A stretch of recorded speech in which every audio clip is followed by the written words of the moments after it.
बहुत पुरानी बात है। किसी गांव में एक श्यामू नाम का किसान रहता था। उसके पास अपने खेत थे, पर उनमें ज़्यादा पैदावार नहीं होती थी। एक दिन श्यामू अपने खेत में पेड़ के नीचे सोया हुआ था। तभी उसकी आंख खुली तो उसने देखा कि एक सांप अपना फन फैलाए हुए बैठा है। श्यामू को एहसास हुआ कि यह कोई साधारण सांप नहीं है, बल्कि कोई देवता है। उसने निर्णय लिया कि वह आज से इसकी सेवा करेगा।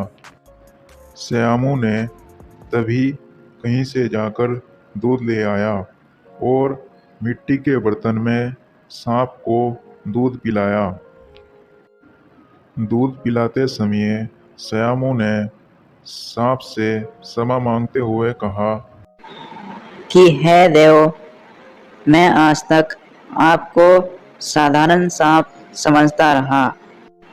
मुझे माफ कर दीजिए। अपनी कृपा दृष्टि से मुझे बहुत सारा धन प्रदान करे प्रभु। ऐसा कहकर श्यामू अपने घर वापस आ गया। अगले दिन जब वह अपने खेत में पहुंचा तो उसने देखा कि जिस बर्तन में उसने सांप को दूध पिलाया था उसमें सोने का सिक्का पड़ा हुआ है। उसने वह सिक्का उठा लिया।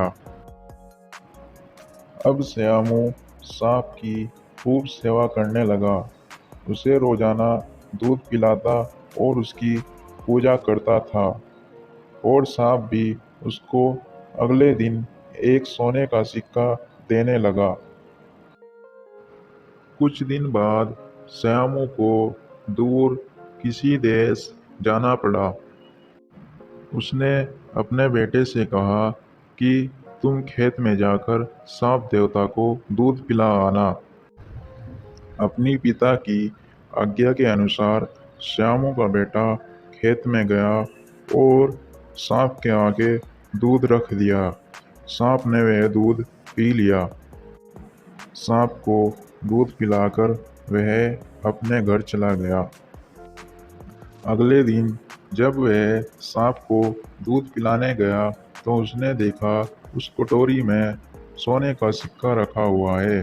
उसने वह सोने का सिक्का उठा लिया और मन ही मन सोचने लगा कि जरूर इस सांप के बिल में सोने का भंडार है। उसने सांप के बिल को खोदने का फैसला किया, लेकिन उसे सांप का बहुत डर था। श्यामू के बेटे ने योजना बनाई कि जैसे ही सांप दूध पीने बाहर आएगा वह उसके सिर में लाठी से वार कर देगा, जिससे सांप मर जाएगा। सांप के मरने के बाद मैं तसल्ली से उस बिल को खोदूंगा और उसमें से सारे सोने के सिक्के निकालकर अमीर आदमी बन जाऊंगा। अगले दिन श्यामू के बेटे ने ऐसा ही किया। जैसे ही उसने सांप के सिर में लाठी मारने का प्रयास किया, सांप ने उसे डक मार दिया और उसकी उसी समय मौत हो गई। श्यामू जब वापस आया तो उसे यह जानकर बहुत ही दुख हुआ। कहानी से सीख। बच्चों, लालच का फल हमेशा बुरा होता है। इसलिए कहते हैं कि कभी लालच नहीं करना चाहिए। हमारे पास जो भी है हमें उसी से संतोष करना चाहिए।